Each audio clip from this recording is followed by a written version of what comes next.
Good morning, traders. Welcome to the stream. We got a survey in the chat. I'd love to hear what you think. Where is the market going to close today? Are we going up, down, or sideways? If you had to put a gun to my head and made me choose right now, my guess for today is that we're going to go up. Okay. I think we're going to try to make new all-time highs today based on the way the market moved yesterday. So yesterday we had momentum both from one day to the next because we had higher highs and higher lows going into yesterday, and we made new higher highs and higher lows. So we have multi-day momentum. We also had intraday momentum as well yesterday. And we know that we had that because when we made that final little move at the end of the day, we never came back and backfilled the single prints that we had left behind. That's a sign that we still have momentum right into the close.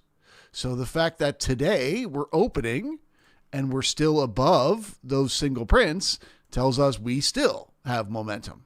Okay. So that is very bullish to see.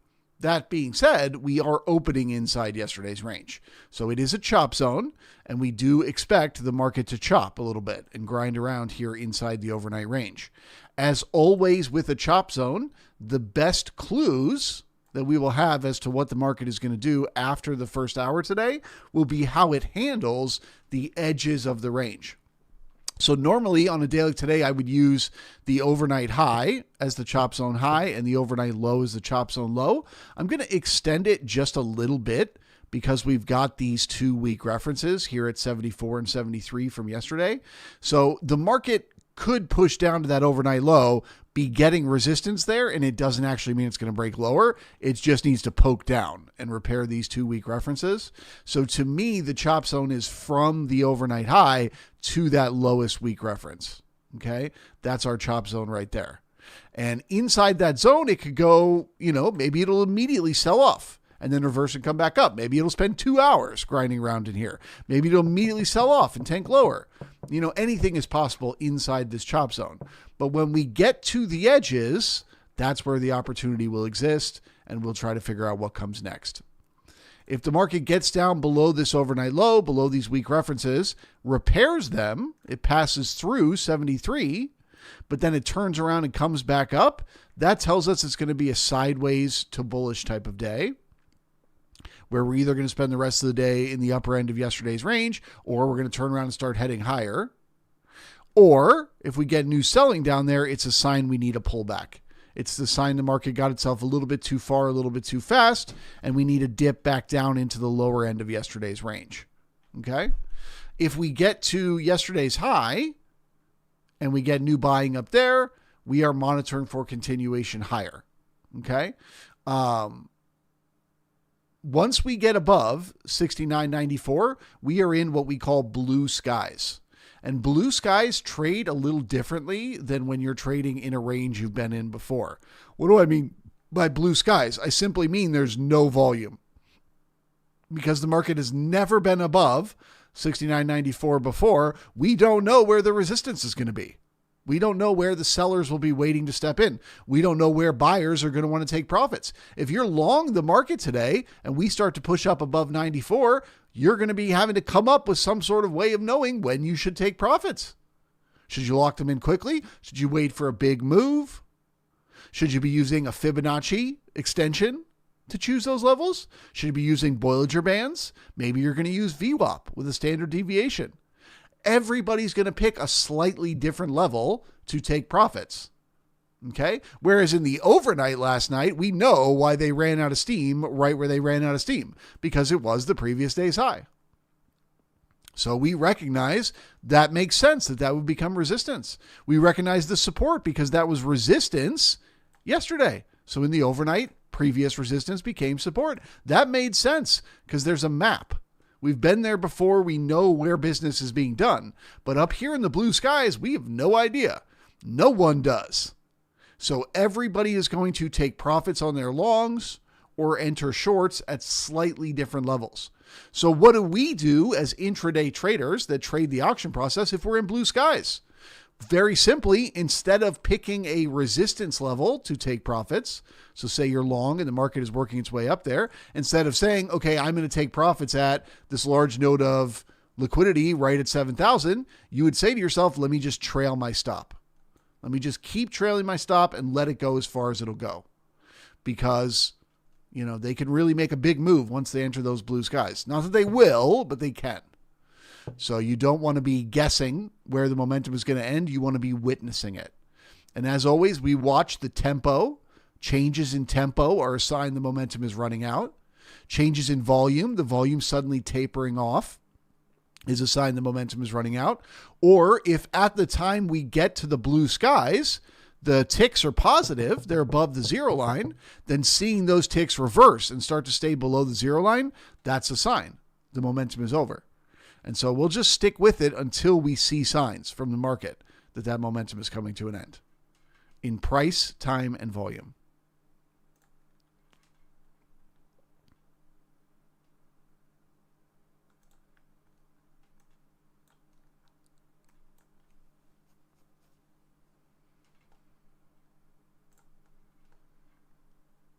If you have not yet, please smash that thumbs up button and answer the survey.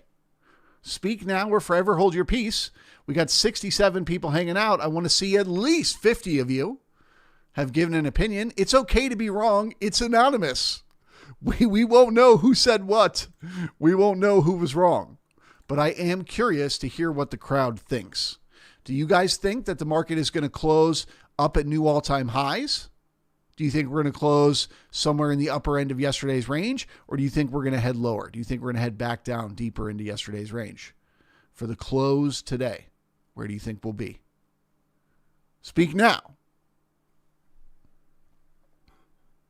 Or be very unhelpful to the pirate. Rich in the house, good morning to you. Grizzly Bull is here. Welcome, welcome. Grizzly Bull says, hit the like button for the captain. Arr, me hearty. Smash the like or walk the plank. Apparently I am an Irish pirate. Get the pot of gold at the end of the rainbow. Jay in the house, good morning to you. He says, it's a great day on the green side of the grass in the trading pirate ice at the big casino. Oh, we want to be on the green side of the grass. Really, it's all that matters.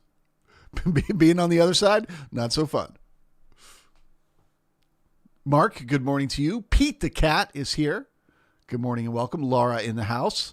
Smiling heart to you as well. Arjit is here.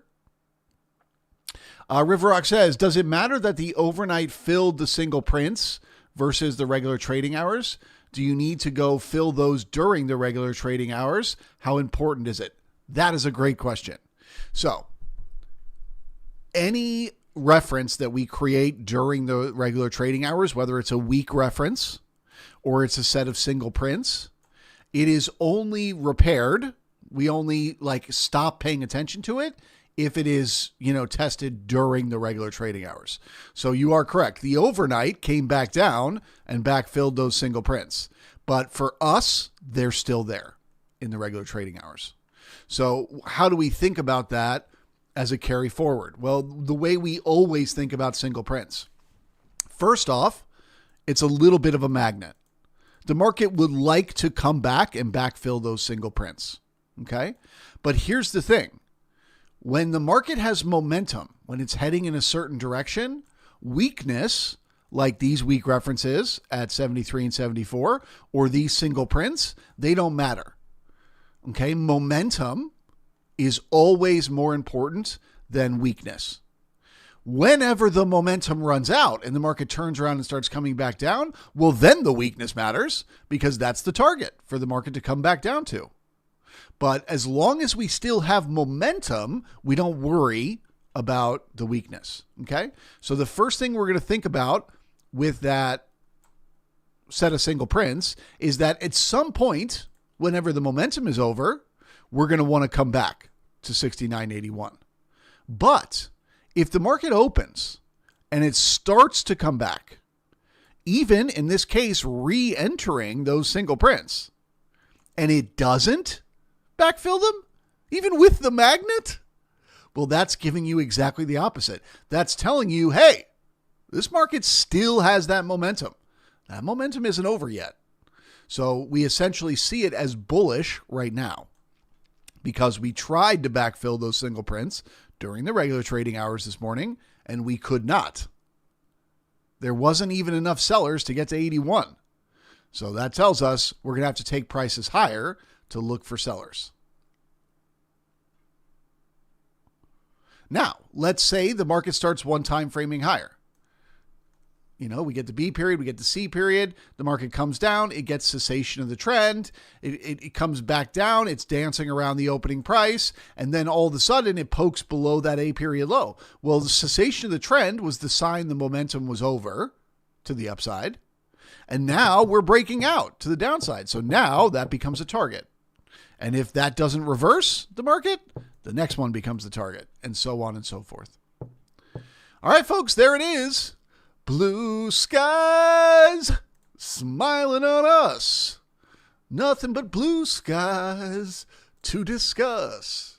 Ba-dum-bum-bum, blue skies smiling on us. Nothing but blue skies to discuss. Okay, so we made that new all-time high. That was a high probability because of the fact that we were so close to it yesterday and the overnight reversed at exactly the same place as yesterday. There was a pretty high probability today that we would, at the very least, get above that all-time high. Now the question becomes, can we stay up here? So the survey says that 59% of you think we are going to close above 94 today.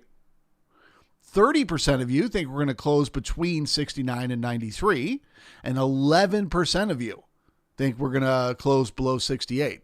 So if past surveys have worked out, we should be shorting the market right now. Generally, if there's one group that has a very small response, that's the one that ends up happening. I tend to agree with the group number 2. I tend to agree that we're probably going to close inside this overnight area. But this is the moment right now where we find out. We either turn what was our chop zone high, which is yesterday's high at 69.91. We either turn this area into support and we keep going and we're monitoring for continuation higher, or we fail and we pull back in. It's very easy for me right now. Above the opening price, I'm bullish. The market's going up. Come back through the opening price, I'm neutral. Get below the overnight low, get new selling, I'm bearish. It really is kind of that simple. Bullish up here, neutral in here, bearish down here. And so now we're watching those ticks to see if we can bring in new buyers at yesterday's high.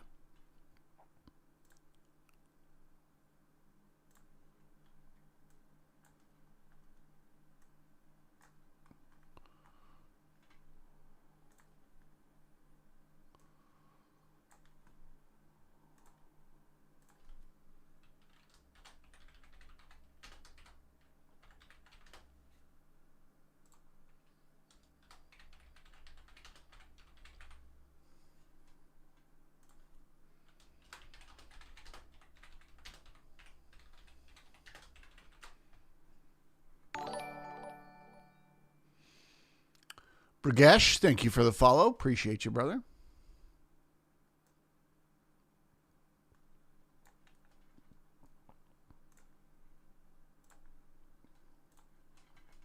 Watching them ticks.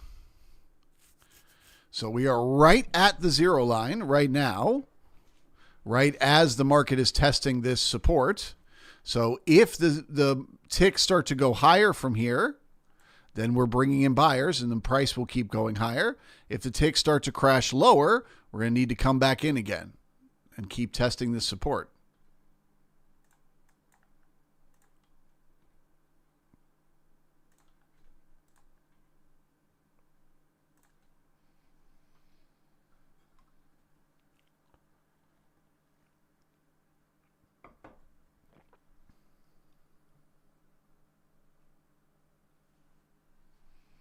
Laura says, can we look at the NQ? Let's do it. Let's do it to it. And the NQ. So this is this is the most balancing balance I've ever seen on the NQ. Look at this. This is over a month of just straight up balance inside this range. And today might be the day that they finally try to break out.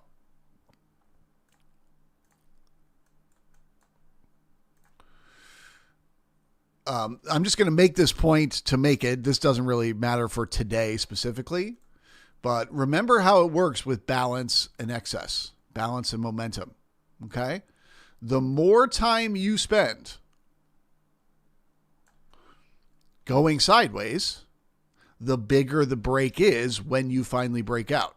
So just look at this one over here where the NQ spent, almost 2 months going sideways. And look at what happened when they broke out of that. Pachoo! One big harsh move. It's like a jack in the box. You're winding it up tighter and tighter and tighter and tighter and tighter. When that lid finally opens, pachoo, it comes popping out. That is what, again, I'm getting ahead of myself here, but going into tomorrow and the next day, if this market does break out today, you could get some serious follow through to the upside in the days ahead. Okay? Because that's just the way balance and momentum works. The more time you wind it up, the more balance you create. The tighter you make that spring, the bigger the burst when that spring finally breaks out. So just put that one in the back of your mind for later. Today, the question is, can they break out? Okay. So same as the ES, the market is bullish now that it is above yesterday's high. I would say I remain bullish as long as they remain above 25,812. They should be able to turn this area between 25,822 and 25,840. They should be able to turn that into support and hold that now. So as long as they stay up there, the market is likely to continue higher. As far as breaking out of balance is concerned, they got to get above 25,930 today, and then they got to turn this area around 25,800. We'll just say 25,900. They got to turn that into support. So if they break higher, they come back down, they turn it into support, then you're breaking out of balance, which is what we just talked about on that multi-day potential trend to the upside. Okay. First, they got to get above, then they got to turn around and turn it into support.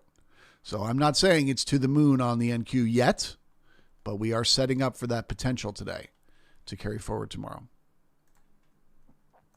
So both markets have intraday momentum to the upside, and we are monitoring for continuation. Can they keep that momentum going?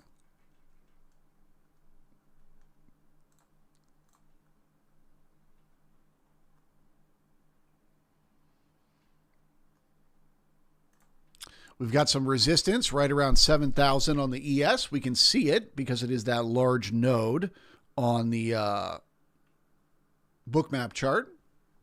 You can see that there's that bright red level right at 7,000. So sometimes these things just disappear. The second you get to it, it just spoofs and it just disappears.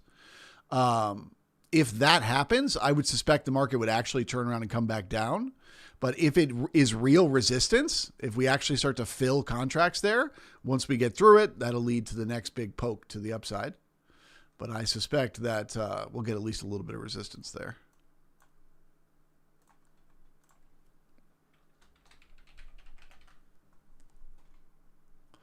And we'll be asking, do they spoof or not?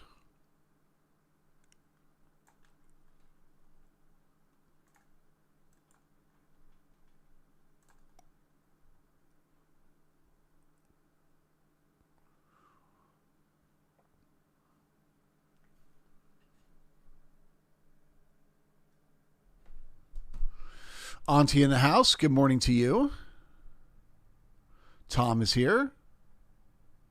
Andrew in the house. Malcolm. He says, I'm the Lucky Charms pirate. They are delicious. Magically delicious. Derek is here.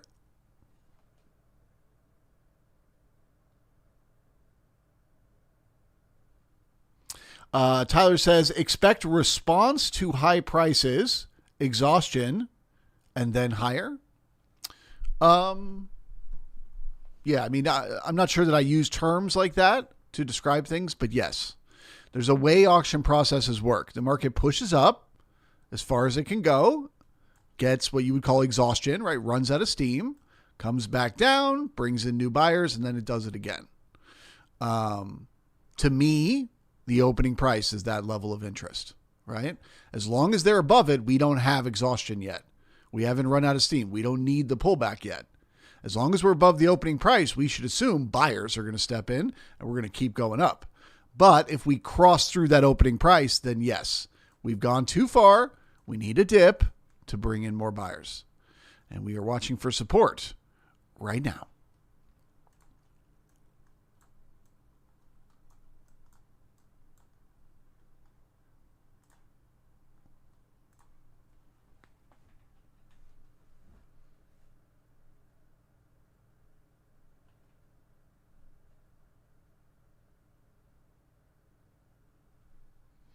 Malcolm says, every morning that you wake up and you're looking down at the grass instead of looking up at the roots, it's a good thing. I would suggest it is a terrifying thing that you might wake up and be looking up at the roots, because that means you've been buried alive. And that sucks. I mean, I've never experienced it myself, but it does not sound good.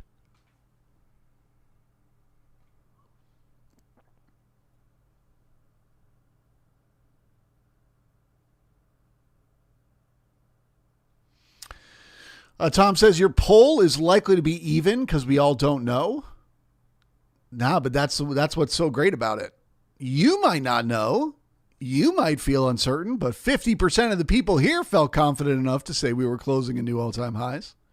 So that helps you gauge, maybe you feel uncertain, but the market doesn't.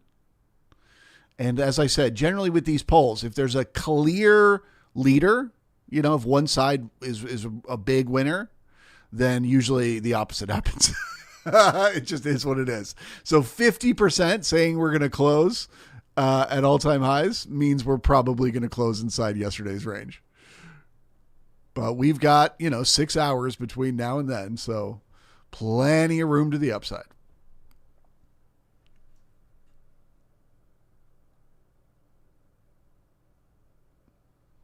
Matt in the house, good morning to you. Andrew says, so you don't use a back-adjusted ES contract? No, I do not. I mark all my levels at whatever they were at the time that we were there. And so when a new contract comes, I just trade that new contract on the old levels.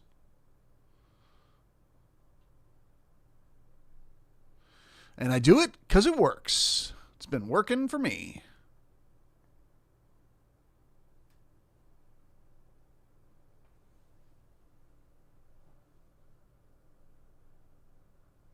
Mark says, I think we reached 7,000, then possibly reject from there. Big round number target. Yeah, I agree with you that we should get there. And I'm not making a prediction about what will happen when we do. We just got to wait and see.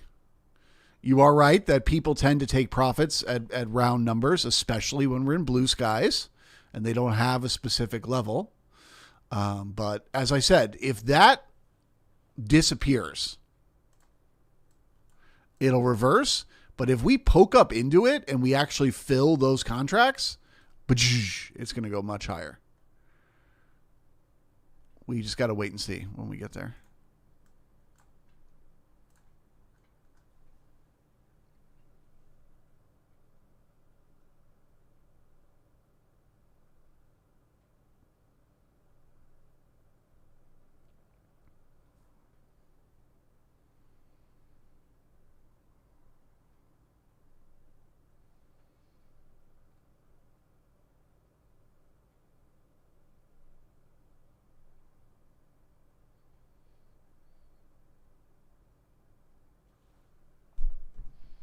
Debt Free says, who buys at these levels? Well, the main levels that we look at are levels where it doesn't matter what system people are using. they're going to consider, buying or selling at these levels. So for example, right now, what do I have as a support level? Yesterday's high. Okay. Why? Well, why is that a level that matters? Well, it doesn't matter what traders are looking at, whether they are looking at, a daily candle, that's the candle high. If they're looking at an hourly candle, that's the candle high. If they're looking at 5-minute candles, that's the candle high. If they're just looking at an overall heat map that shows the market, when we get above that high today, that's when everything turns green and everybody's suddenly bullish. When we pull back down and cross through it, if we cross through the opening price right now, all the screens turn red, right? All the stock scanners out there start to go negative because now they're at negative prices for the day. So it's what you're looking for is, where will everyone's mind be changed? No matter what system they use for trading, whether they're a scalper and they're looking to take a trade that they're going to hold for 5 minutes, they're a day trader looking to take a trade they're going to hold for 5 hours, or they're a swing trader looking for a trade they're going to hold for 5 weeks. If you're looking at the daily high or low, everyone is looking at that level. Everyone is aware of that. Everyone sees this as a place where they will find out, is this thing going to keep going up or does it need to come back down? They're all watching that level. So those tend to be the levels that hold. And if they don't hold, the fact that they broke tells you what comes next. So right now, I suspect that this, high from yesterday is going to hold as support and will keep going up. But if it breaks and we come back down through the opening price, that's telling me a whole new set of data. That's telling me that this market needs a big dip, probably to come back to 73. Okay. So the fact that it didn't hold is really important information, because everyone who's looking at that level just changed their mind at that moment. They were bullish. They were long. Now they're going to get stopped out. They were bearish and they didn't get short yet. Now they're going to chase price to the downside. So that's what I look for. What are the levels where it changes people's minds? And the best level tends to be what everyone sees, no matter what system they trade. So daily highs and lows, overnight highs and lows. Again, there's people that trade in Asia or trade in London. This is their daily high or their daily low. Lots of people watching those levels. So they're very important.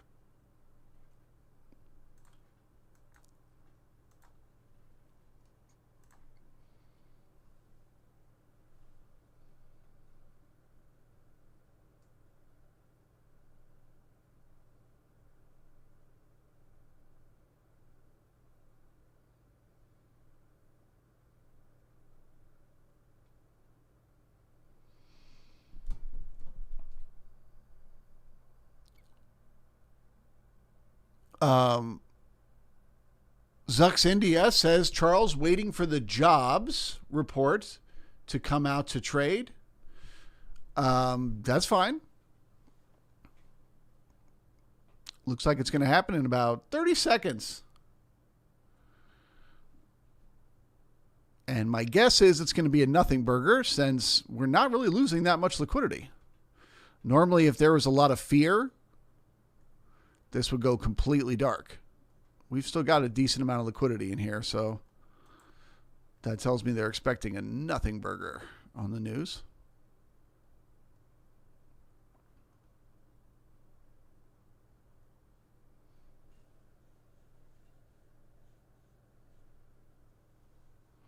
Tom says, I'm getting my parachute ready. Always have a parachute.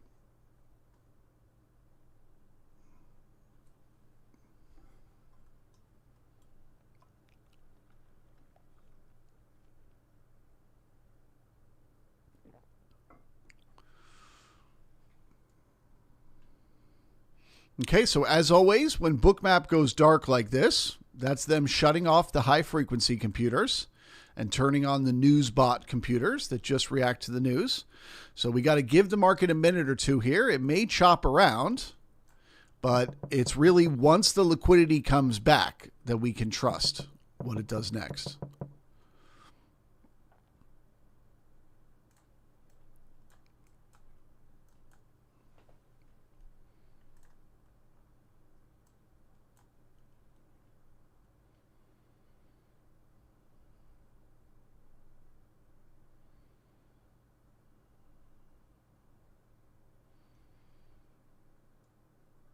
So I'm not bearish yet.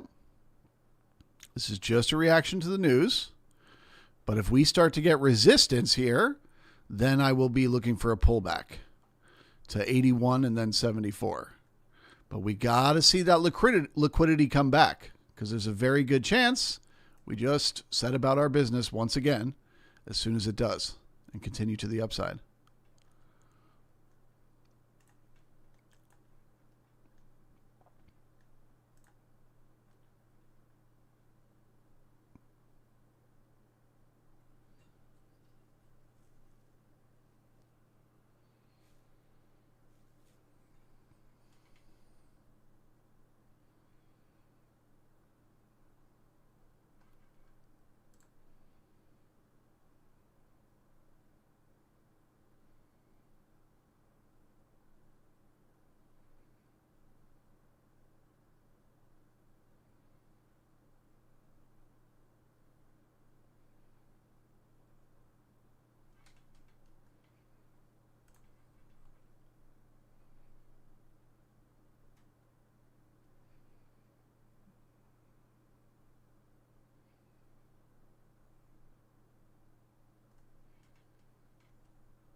Job opening's a little weak.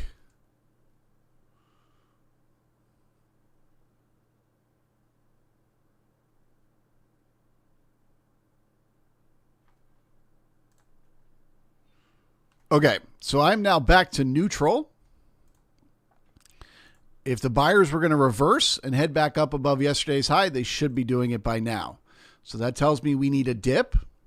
So the first target is backfilling those single prints that we talked about earlier. We said once the momentum up is over, then the weakness comes into play. So now that we're back below the opening price, the weakness is back into play. So we're heading to 69.81. There's a chance we bounce right there and turn around and come back up. If we do, we get bullish once again as we cross through the opening price. If we come back to 69.81 and we don't get the bounce there, we get more new selling, then we target a move to 69.74.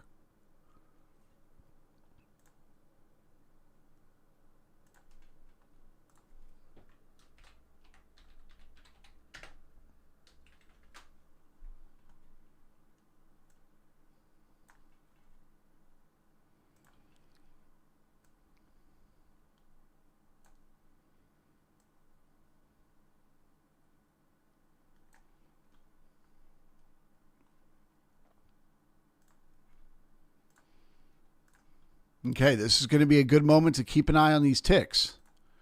So we know the market needs the dip. We know they need to go on sale. They need to get to a lower price. The question is, do we bring in discount shoppers, discount buyers when we get there? So as we get to 81, we'll watch the ticks at that moment. Do they bounce or do they continue lower?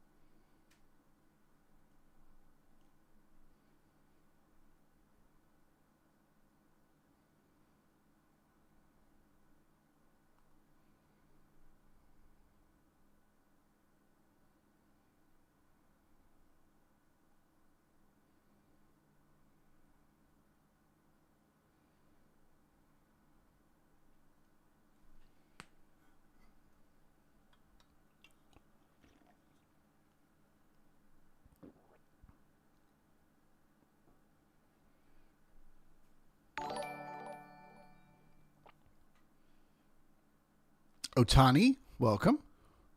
Happy to have you.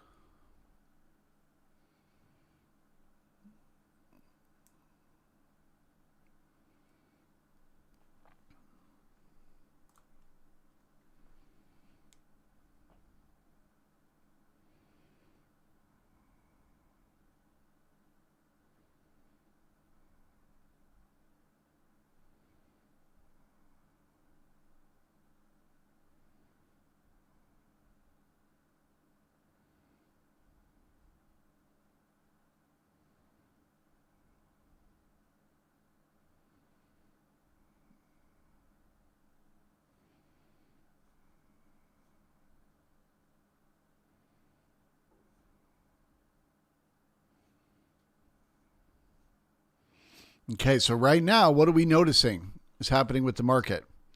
We're tapering off the volume on the lows. And as the market is pushing down, the ticks are actually pushing back up. So I still think we need to test 81 here.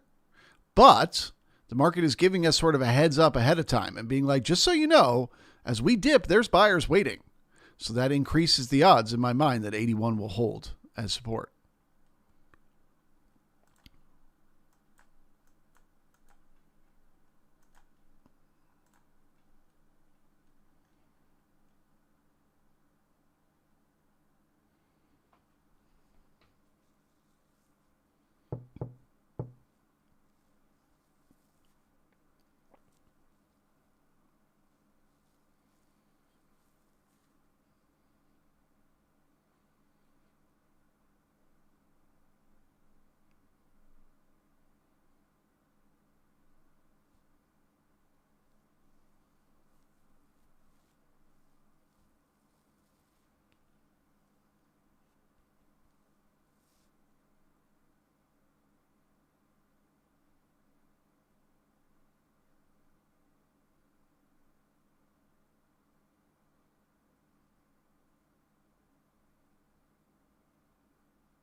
Ray J says, Charles, on the overnight profile, why is a row of letters highlighted in blue and another row have a box around it?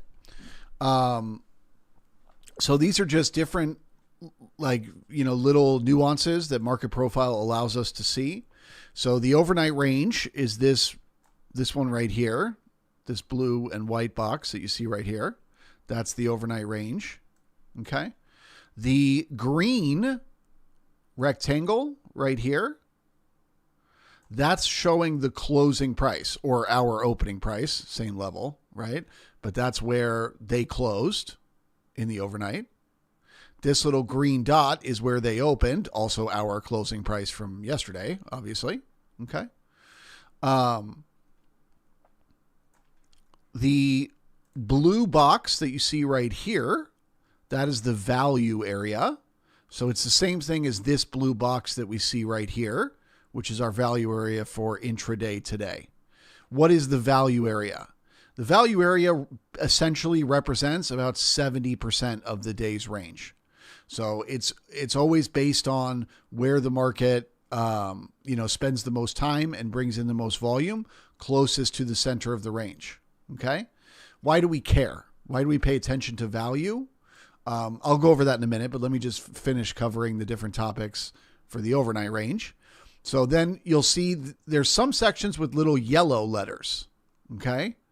Yellow letters is where the point of control, the time point of control was at that time. Okay. So in the A and B period, it was here. In the E, F, G, H, I, J, K, L, M, N periods, it was up there. But where you see the green line, that was the point of control at the close of that overnight session. Okay. So now you start asking yourself, all right, well, why do these matter? Why are we looking at these different things? Well, we do something in market profile trading that we call trading value, not price. And the idea is very simple. Price can go up and down. It can go all over the place. up and down and up and down and up and down and up and down. And it doesn't really mean anything's changed with the market. So for example, you could have a couple of days where the price is going up. It doesn't mean the next day the price is going to go up. It could go nowhere the next day. It could reverse and go completely down. Or even if you've had a few days where the price is going up and you have one where the price starts going down, doesn't mean it's going to keep going down. It might turn around and come back up the next day. So price is just an advertising mechanism. It just pushes up and down to see if new people will go long or short once it does. But value, 70% of the day's trade, that's much harder to move. So when you start getting changes in value, when that blue box changes, you can trust that that will keep going. So let's just, we'll rewind the clock a little bit here, a couple of weeks, and we'll just kind of watch this process. On this day here, that blue box was completely above the previous day's blue box. So for us, value was higher on that day.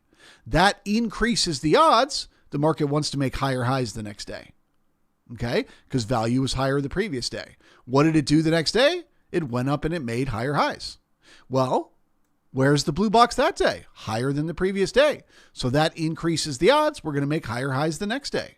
Well, what happens? We opened with a gap up. We definitely made higher highs. But look, value was higher. So that increases the odds we're going to do it again the next day. What do? We made higher highs. But look, value is higher. What are we going to do the next day? We're going to make higher highs. Look, we did it. So then on this day, right here, we're saying our blue box is higher than the previous days. So we're going to make higher highs the next day. We do, but something changes on that day. We made the higher highs with price advertised higher, but on this day, value was inside the previous day's value. So now something has changed with this market. All this momentum it's had, this big move it's been doing to the upside, it might be coming to an end. We might be running out of momentum. So we're not necessarily expecting to make higher highs the next day. We're open to either going sideways or down. Well, what happens the next day? Value's lower. We start making lower highs and lower lows, increasing the odds we're going to go lower the next day. We don't. And we have another day where the market is inside the previous day's value. So we're saying maybe we're going to go up, down, or sideways tomorrow. We don't know. That's uncertain. Well, what do we end up doing? We break lower. Okay. So by the end of that day, we closed down here. Value was lower. So we expect we're going to make lower lows the next day. What do? We make lower lows the next day. Okay. Now, this is not going to work 100% of the time. But I've just walked you through 1, 2, 3, 4, 5, 6, 7, 8, 9 examples, 10 examples, and it's worked every time. This is the first one where we had lower value, but then we ended up making higher highs the next day. So this is what we call a when what should happens doesn't. When we're expecting something to happen and it doesn't, that's the market telling us the opposite of what we expect is true. If we expected on this day the market was going to go make lower lows, and instead it made higher highs and the value is higher, guess what? The momentum down is over. And so from here, we're either going to go sideways or we're going to go higher. Okay? So then from that day to the next day, value is higher. So we expect to make higher highs the next day. And we did. From that day, value was overlapping to higher. So we expect to make higher highs the next day. And we did. Okay. There's lots of these nuances with market profile. It's a lot to try to teach all at once. My brain just chunks it all together. And I just feel bullish or bearish based on this data. But you got to learn each one of these things one by one in order to be able to predict what comes next. Okay. So we are now looking for a bounce literally right now. If we don't get it, we're going to 69.74. So we're watching the ticks right at this moment. We've just backfilled those single prints. So if you don't understand all these different nuances, you're missing out on valuable data that you could use in your trading. I highly recommend you check out the Mastery of Markets and Minds workshop.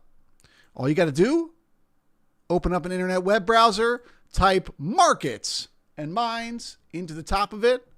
Scroll on down and sign yourself up for the workshop. It's coming in February. We're a month away right now. As a matter of fact, I think we're almost exactly 30 days away. 33 days. And I will teach you all these concepts. It's a lot. There's a reason why it takes 2 weeks of 4-hour-long lectures every day, because it's a lot to cover. But once you understand all these fundamentals, and you can start to add this piece of data with that piece of data, with that piece of data, all of a sudden, it starts to be a lot easier to trade the market. Especially when we talk about this concept of when what should happens doesn't.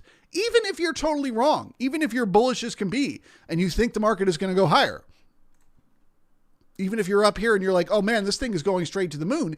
If you know that it shouldn't pass through the opening price, then you can change your mind once it does, and you can get bearish. If you know that if it can't stay above the opening price, there's a high probability it's going to backfill the single prints, you can short and lock in profits.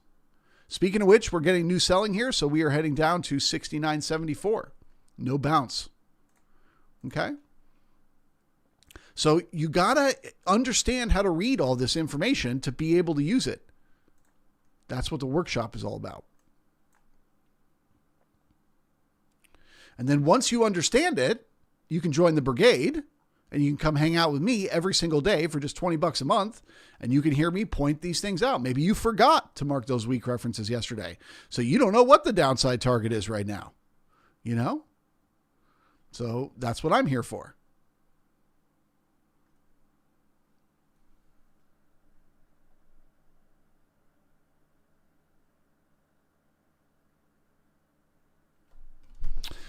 Chester says, good morning. One question. If the market does not go down to 69.74, 73 today, would we consider it repaired, or would it still be a flag it for the next day? Yes. So these levels will be marked on my chart until a regular trading hours market comes through it. Okay. It'll be there forever, because at some point when the market is heading in that direction, it'll be a great target. So if I were to scroll out,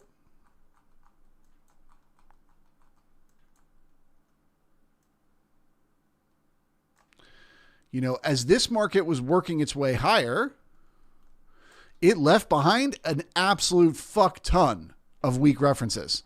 And those traders that were with me in December will remember this.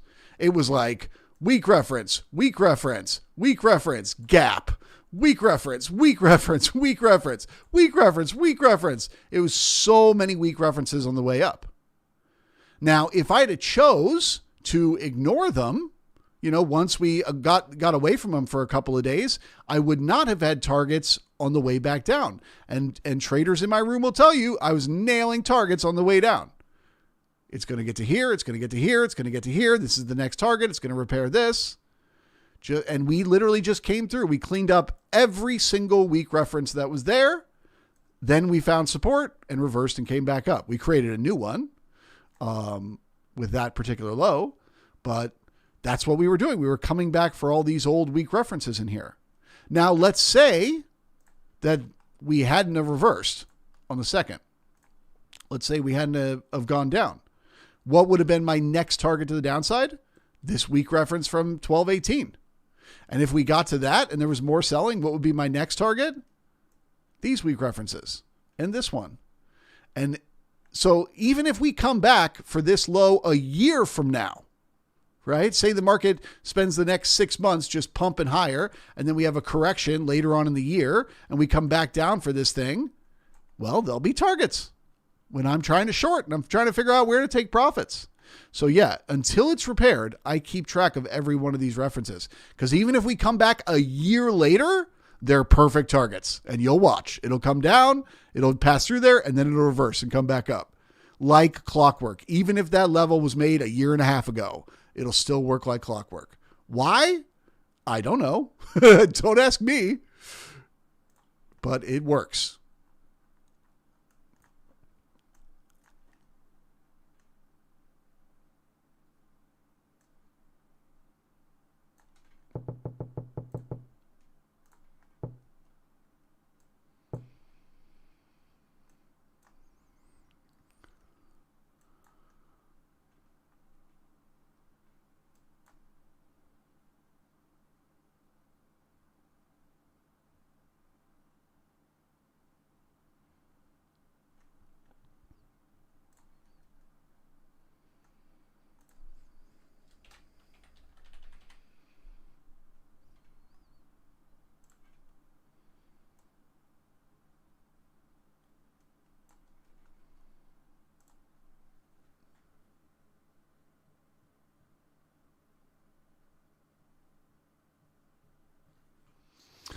Massive says we've got an S&P and Nasdaq divergence.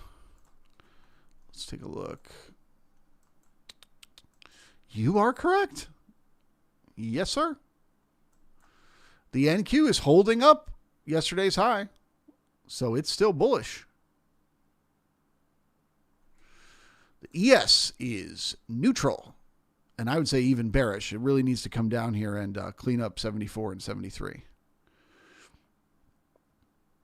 It just needs one little dip to squeeze all the buyers, get everyone short, and then reverse back up again. Right? People going long right now, you get one more poke down, they get squeezed. Then people start to chase the short down here, and then they come back up.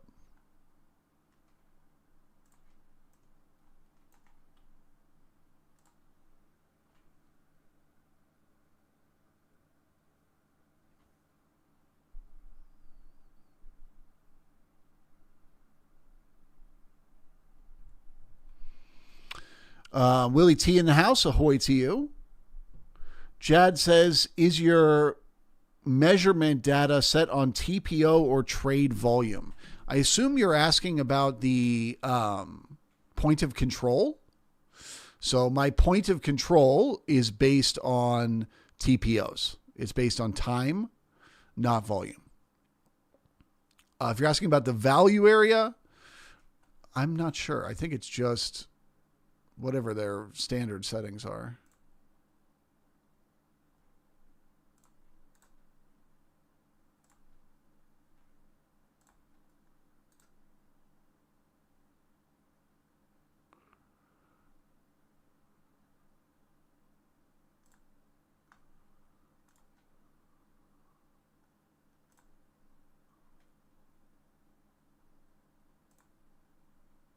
Yeah, TPOs for value area. 70% of the range. Oh, yeah.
So now the tug of war is between the ES and the NQ. NQ wants to go higher, ES wants to go lower. One or the other is going to end up breaking and causing the other to reverse.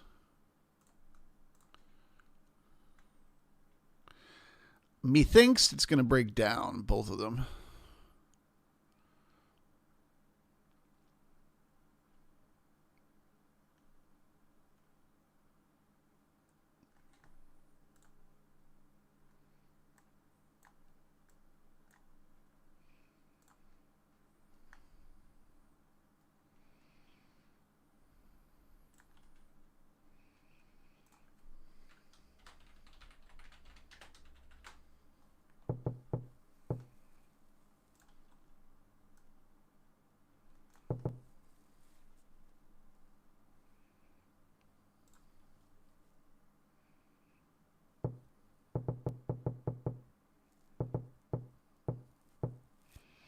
Okay, so talking about the next move the market is going to make, this potential resistance here at 69.86, this is what I'm watching. We get resistance, I'm bearish to get to 73.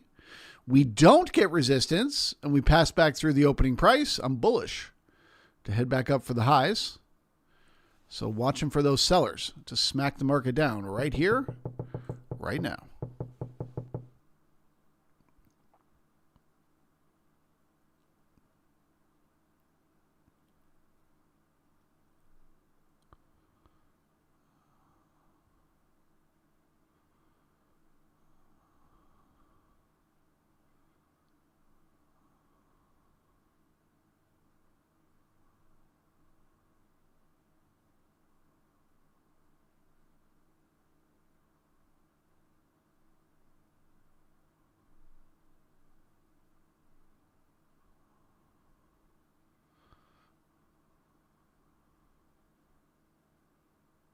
Okay, so that resistance is holding, so I am bearish. I just want to be crystal clear so that there's no confusion. I am only bearish to get to 73. I suspect we will find support there and then turn around and come right back up. But I am bearish to get to 73. And I will be wrong if the market passes through the opening price, 89.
Jad says, how about the data type in period volume? What do you have set on trade volume or delta? Trade volume. So all the volume you see is total volume, the cumulative, the volume profiles within the range. It's all total volume. This right here, this one column is the delta between buyers and sellers. But honestly, I don't look at that at all. I don't pay attention to that. So really what I'm more focused on is what is the total amount of volume that traded at a particular level. I can figure out whether it's buyer or sellers just by seeing how it got there. You know what I mean? You push up above the previous day's high, you bring in volume, and the follow through is to the downside. Well, you had to have brought in more sellers. You dip down, you bring in volume, you turn around and come back in, you had to have brought in more buyers. So I just look at where price goes to predict, Are there more buyers or sellers at this moment rather than strictly looking at Delta, because Delta can throw you off. It's one of these things that kind of takes a second. You got to really think about it to understand it. But even though the S&P 500 represents trillions of dollars, it doesn't take trillions of dollars to move the market around. All it takes is one more contract at the bid than the ask, or one more contract at the ask than the bid, and the price moves. So you don't need to have, large sums to push this market around. So a lot of times when you're looking at Delta, you might be seeing, there's a bunch of short stepping in right here, but all of a sudden you come down a bid. If there's even just one more contract here, it's going to turn around and poke through that level again. So the Delta, I just find, throws me off a lot because it seems like it's very bearish or it's bullish, but then it doesn't matter 2 seconds later. So I just pay attention to the total volume. Where is that volume? And then what's happening with the ticks? As we're getting that volume, are they going up or down? And that's how I know if it's buyers or sellers. Okay, so we are dancing right on the edge here. This is the moment of truth. If I am right about the pullback to 73, it literally needs to happen at this exact moment. If we pass through that opening price, then I'm just wrong, and the momentum flips to the upside. So we need to see those ticks get smacked back down below the zero line right now.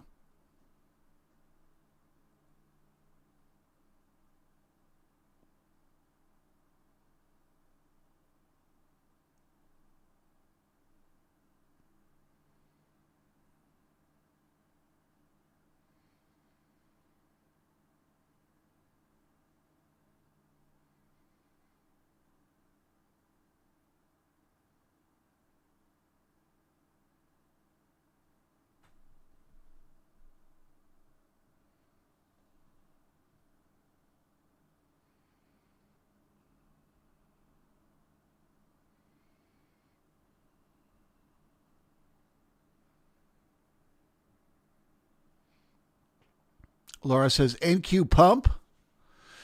NQ pump. Yep, it's tug of war. Ooh, NQ. Yep, you're right. NQ is now one time framing. So the NQ is straight up bullish. You are breaking out of balance as well. So you have potential to make a big move.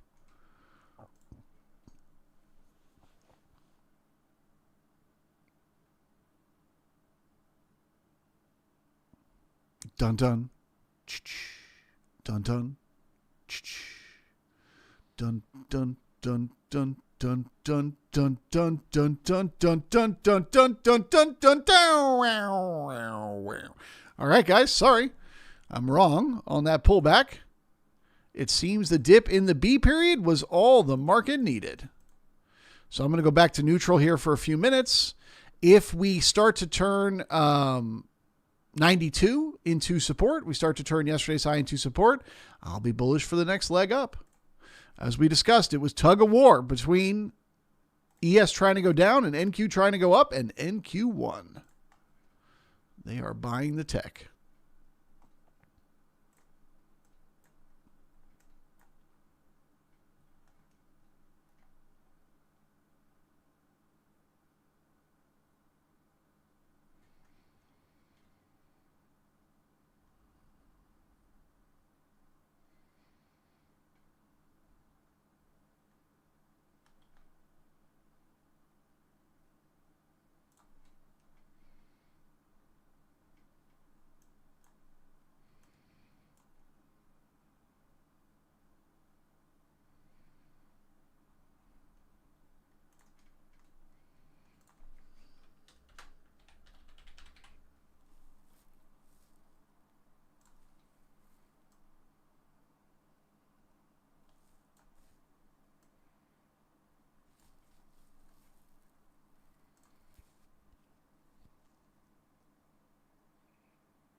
Rod says we are on the bull zone. Target 7,010. I will agree with you if they can turn 92 into support. There are times where you can trust a signal immediately and times where you got to kind of wait. We've now crossed through this opening price enough times. We got to be patient and give it a few seconds here. Until we see the previous day's high become support, there's just a good a chance we keep grinding. But if we start one time framing higher, then yes. 7,000 for sure is in play and potential for 7,010, but one tick at a time. We know we got that liquidity at 7,000. So as I said, that's what will decide what happens when we get there. Disappears, market reverses. Fills, market goes higher. And I know that seems confusing, but you'll see when we get there. One of those two will happen.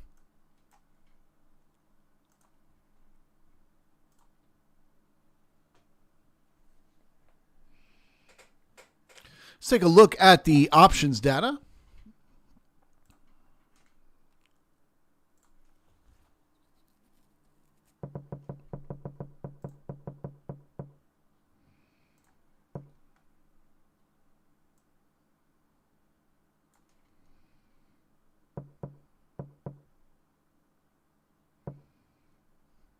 Yeah, so it leans a little more bullish, but there's no edge right now in this data.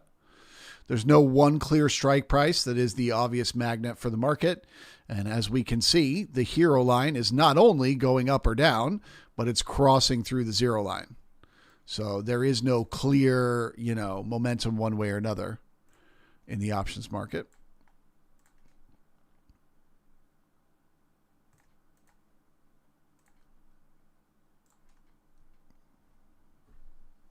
Holy moly. Well, no support.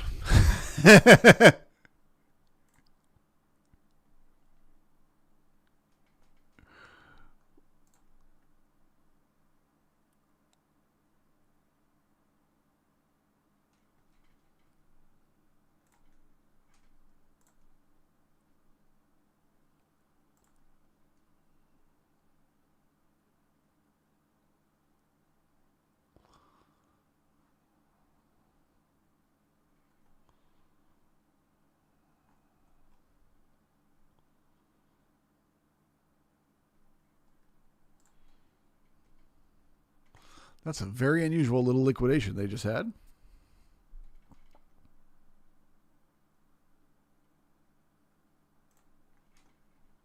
My guess is that there's some news thing that just happened and we probably haven't found out yet. But that big of a liquidation that instantly, that had to be news driven. That wasn't regular price action.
TY says China news is halting NVIDIA.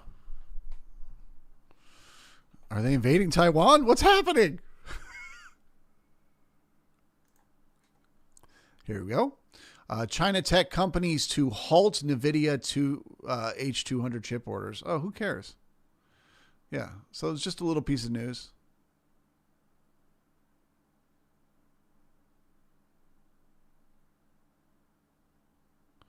There is something so tricky going on geopolitically right now with NVIDIA in the middle of this thing. Because NVIDIA had to go convince Trump to give them permission to start selling these chips to China. But the reason we wanted to stop selling the chips with China was so that they couldn't compete with us in AI. So they had to somehow convince Trump to let them sell these chips to China. So the conspiracy theory of me was like, these are self-destructing chips or something. They're doing something sneaky. They're putting spyware in them. So as soon as they start the order, less than a week later, they cancel the order. I'm telling you, there was spyware in those chips. You heard it here first, folks.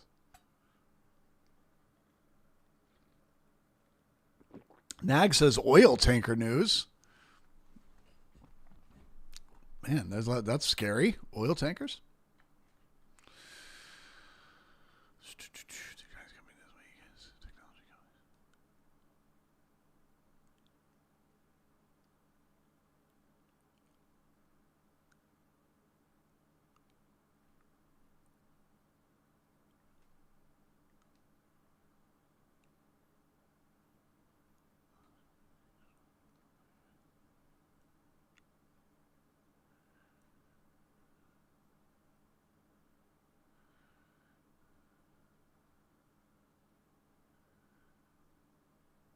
Huh.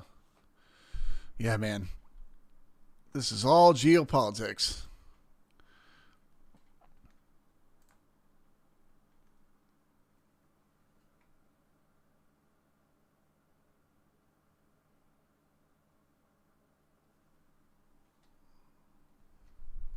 Candle Swinger says, like the exploding pagers. Dude, that was one that blew my mind that they could do that.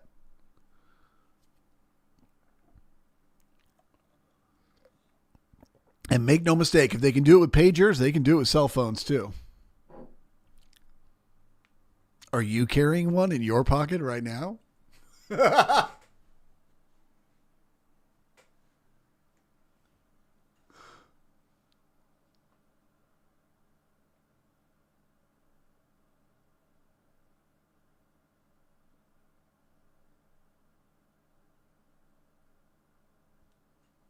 Matt said that made me get rid of my pager. Oh, man. If you still had a pager in 2025, you're a laggard.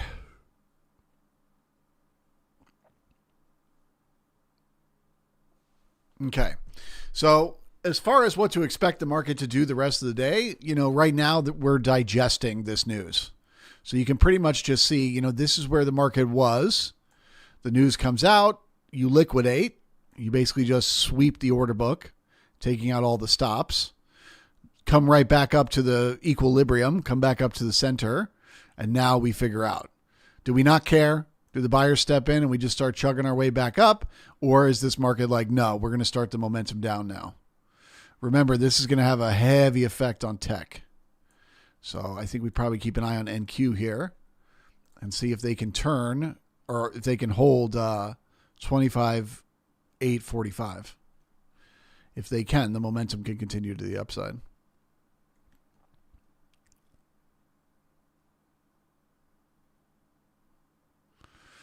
Market's just got to digest and decide if it cares.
Okay, let's take just a second and we will zoom out here and we'll talk about this balance area on the NQ.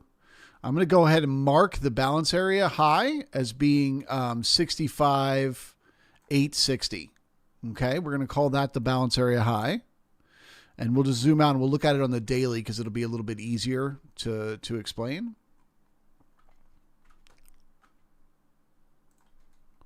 So this is our balance area right here.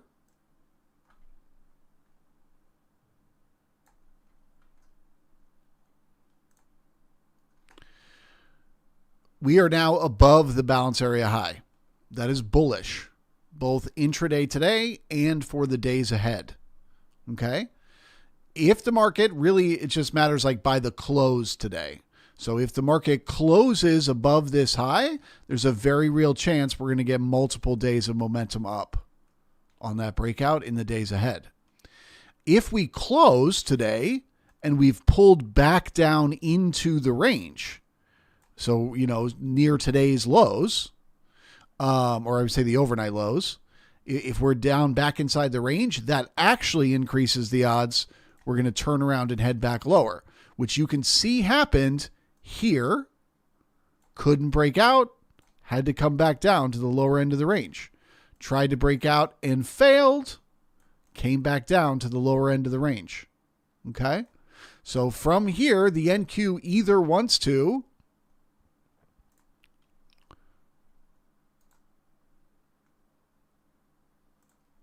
make a move up towards 26,500, or it wants to fail and make a move back down towards 25,300. And where it closes today will tell you where it's more likely to go next. So this is a big day for the NQ, this attempt to break out of this balance it's been stuck in for so long.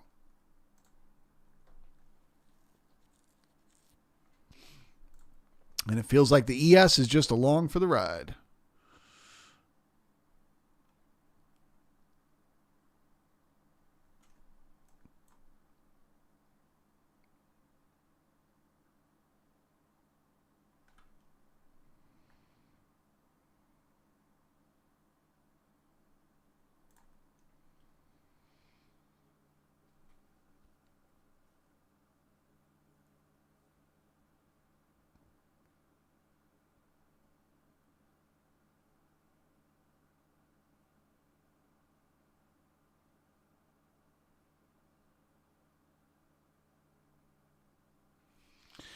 Rod says, I miss the Biden time. At least the market is not volatile like this. We definitely had volatility during Biden, but it just wasn't as sporadic. You had much fewer intraday liquidations than obviously the Trump poop tweet era where anything can happen at any moment. But years ago, I figured out that I have to stop getting mad at the market for doing whatever the market is going to do. It's like, it's the market. That's what it does. And so there are days where the market is fun to trade because it's easy and the trades work out and you get big moves and you feel like king of the universe. I would describe yesterday afternoon like that. You know what I mean? And then there are days where the market is really tricky, and maybe it's tricky because it's really volatile, or maybe the opposite. Maybe it's just going nowhere and it's just boring. And so I try to think about it like a surfer. You know what I mean? I have friends that surf. That's their identity. It's their whole thing. And what they do is they get up every single morning, usually just before the sun comes up. And they pack up their boards and their wetsuits and they drive to the beach and they walk out onto the sand and they look out at the ocean. And if it looks like there's some waves, if it looks like it's going to be a good day, they put on the wetsuit and they swim out, right? They paddle out to sea. If they look at the ocean and it's going to be a boring day, they don't get angry. They don't throw a temper tantrum. They don't get mad, you know? They just get back in their car and drive home. They just go, fuck it. I guess I get to sleep in today. And they just go back to sleep. If they paddle out and they're out there and they're waiting for a wave to come, that they can catch, they're extremely patient. They don't feel a need to try to catch every little wave that comes along, because if they catch the wrong wave, they might not have a very good ride, but they still got to paddle their ass all the way back out again, which is a lot of work. So once they're out there and they're sitting on their board and they're waiting for that wave to come, they're very patient and they're happy to wait for that one perfect wave to come. Once they catch that wave, once they're on it, they want to ride it as long as they possibly can. That's the fun part. The fun part is riding the wave. And so they want to stay on that board as long as they can and ride that wave all the way back to the beach if they can. That's what surfing is.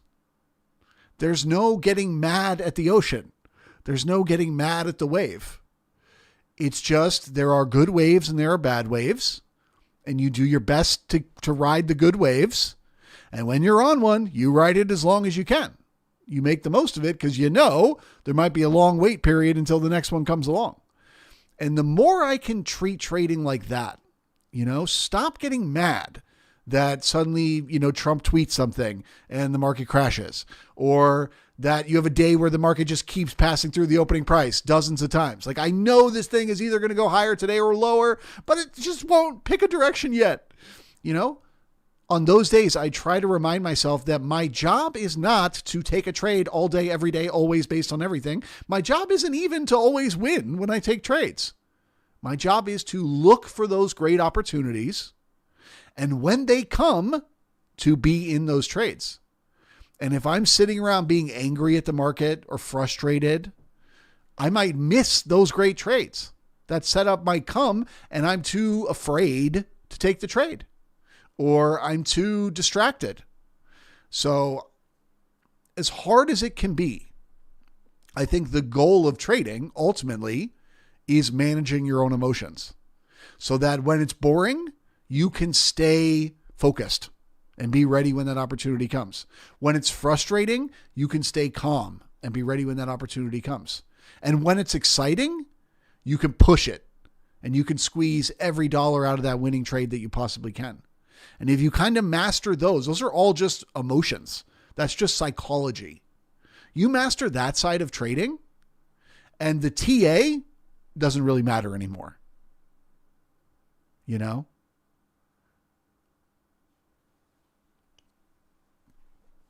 So I would say I was much more frustrated during Trump's first term with all the chaos, but this time around, it hasn't really bothered me at all. I kind of like it, actually, because each change is an opportunity. That's another thing that I had to teach myself that was hard to learn, is that there's two types of trades that I can take. I can take a trade where I'm just guessing something is going to happen and I find out if I'm right or wrong. And I can take trades where if I'm wrong, it sets me up for the next trade. And if I'm wrong twice, it sets me up for the next trade. And if I'm wrong 3 times, it sets me up for the next trade. And once you get very comfortable with that reality, regardless of why you get stopped out of a trade, whether you're just wrong, you just misread things, or something changes, suddenly China tweets something and the market liquidates. No matter why you get stopped out, you don't really care. You don't feel any pain because your next trade will probably be profitable. And even if that one isn't the one after, it definitely will. And the profits will pay for the losses. So why be upset about the loss?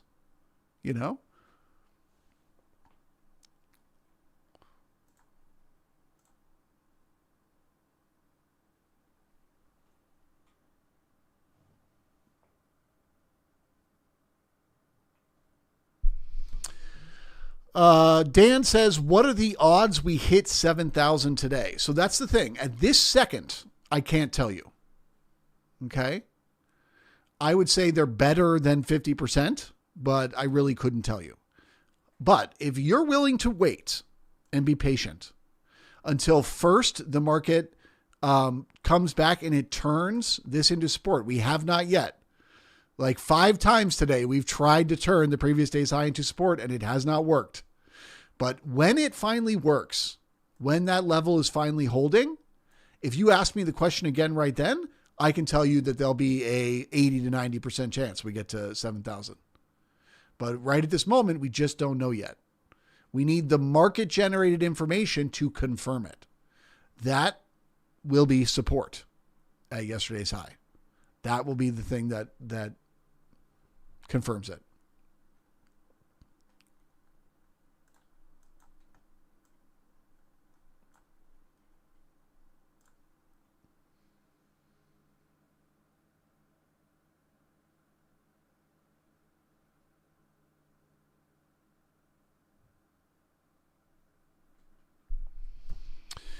Matt says, can you explain really quick your buy-sell icebergs and stop setup on Bookmap chart?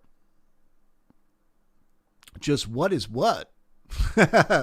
Okay, so when you see this little symbol that looks like this right here, I don't even know what to describe that symbol as. It looks like that. Whatever you would call that. That is an iceberg order.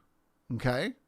And when you see the little like sort of circle with the line in it that looks like that, that's a stop. That's a set of stops getting taken out. And essentially, the software is just able to look at all the data coming out, the level 2 data, and it's able to figure out when it's one single account that is moving a lot of contracts. Okay? So if one single account is putting one contract visible, and then at the exact moment that that one contract fills, it adds another contract and another and another, and it just keeps filling one at a time and adding more and filling and adding more and filling and adding more and filling. That's an iceberg order. So think about the way an iceberg, kind of sits on the ocean and you can only see that top bit. The actual order book will only have one contract in it from that iceberg. But there's, 174 more that we can't see. And so this is basically just telling us when it's still happening, when there's more contracts and more contracts and more contracts being added by that one account. Okay? The stops is when one account gets taken out by a large number all at once at one exact second. So if one account gets taken out for 80 contracts at once, then it's going to show up as a stop. Technically, they could hit the market sell and market sell 82 contracts, and it might show up on here as a stop, but that's going to be very rare that you're going to see that.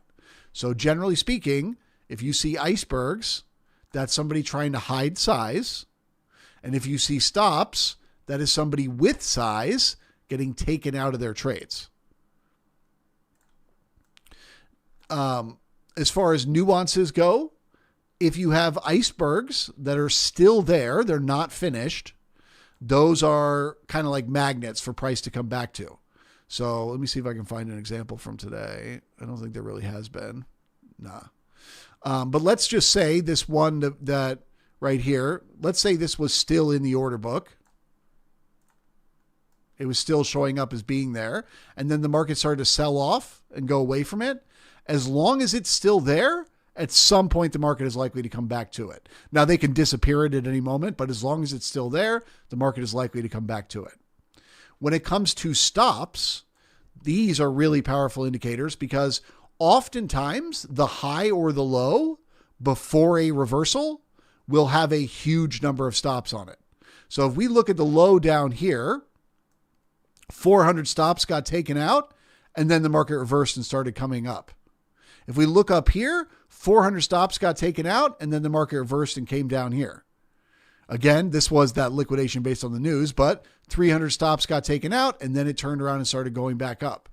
So when you see a humongous order out of nowhere get stopped out, a lot of times the market's about to reverse and go the other way.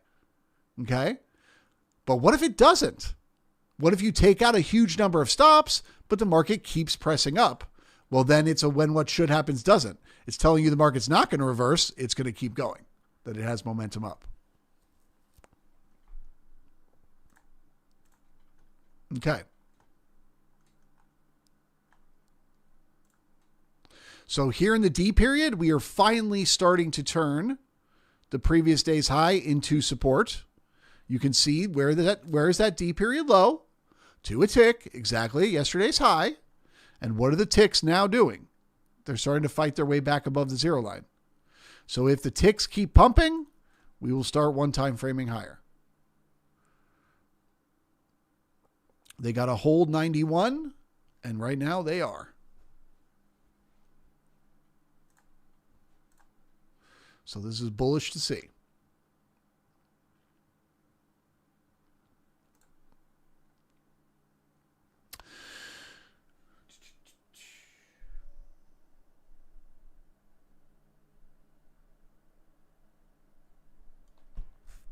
Jay says, Charles, there's no bots in the ocean, but they are in the market. Brother, have you ever been surfing? There's all sorts of bots in the ocean. Okay. First off, other people, especially children. Okay. Huge annoyance when you're trying to surf. Okay. You got animals in the water. There's sharks in there. They don't really mess with surfers normally, but they're there. Okay. So yeah, there's obstacles in that ocean as well.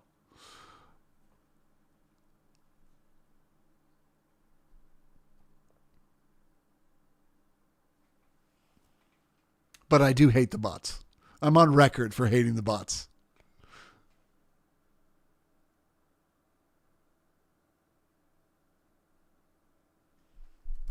Malcolm says the safest place for a ship is tied up to the dock, but that's not its purpose. It is true. Part of trading is taking risks. Part of taking risks is experiencing pain. Accept it. It's part of it. If you want to be a sailor, you're going to have to go out to sea. And when you go out to sea, there's going to be waves and storms and winds and freezes. You know, there's going to be hassles that you got to deal with along the way. That's what it's for. That's how you get across the ocean. So if you want to make money just pushing buttons on a computer, you got to deal with China randomly tweeting something and the market liquidating. It's just the name of the game.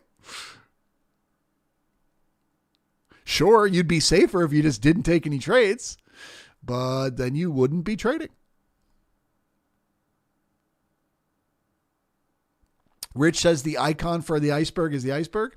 I disagree. I don't think it looks like an iceberg. I think it just looks like a weird random shape.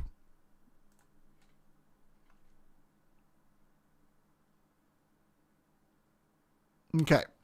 So I'm going to go ahead and wrap it up here on the public live stream. The questions have gotten, they've disappeared. So I feel like you guys know everything you wanted to know from me. I will be back here again tomorrow. So if you have any questions you think of between now and then, you're welcome to ask them tomorrow. As far as what I'm predicting for the market the rest of the day, I think we're going to head higher. I think the NQ is breaking out of balance to the upside. And so that is going to, you don't need anything else. That's what I'm trying to explain is purely the fact that so many people have been shorting the NQ over the last few months. They got short in here, in here, in here, in here, in here. A lot of people have been shorting this market. Purely the fact that some of them got to unwind those shorts is enough to get you momentum up today. Okay. That's what a breakout is. So I think that the NQ is going to end up dragging the ES higher. I do think 7,000 is very reasonable for an upside target today on the ES. The things to watch, first off on the NQ, that it keeps the momentum going. So right now you're one-time framing higher. That's a sign that they're keeping the momentum going. As long as the D low stays above the C low. And when we print the E, as long as the E stays above the D and so on and so forth, then you still have momentum. You've also got these single prints we just created here in the C period. So if the market comes back and it bounces on the base of those single prints, you still have momentum. So as long as the NQ still has momentum, I suspect the ES will end up breaking higher. But the ES right now is technically still inside its initial balance. So it's not official until we get above the A period high. But that does seem to me where it's going to go now. How will I know I'm wrong? If you want a tight stop, you could use the opening price, 69.88.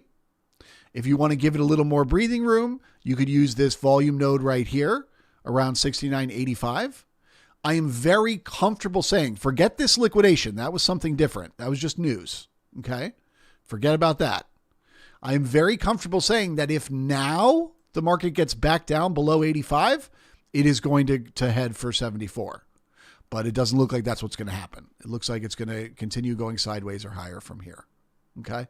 So I'm very comfortable saying I'm bullish above 85, but whether we're going to get that push right now or an hour and a half from now, I really don't know. But I would describe myself as bullish on the day. Okay. And again, on the NQ, the level, mark it on your chart, write it down right now, 25,860. Whether we close above it or below it will tell us what happens over the next few days on the NQ. If by the end of the day we're back down below there, then we may be going sideways or lower. But if we close above that level, the market is likely to continue higher in the days ahead. If you're thinking about signing up for the workshop, it is marketsandmind.com. If you're a member of the brigade, head on over to the private stream and I will see you there. Everyone else will see you here tomorrow morning. Thank you kindly.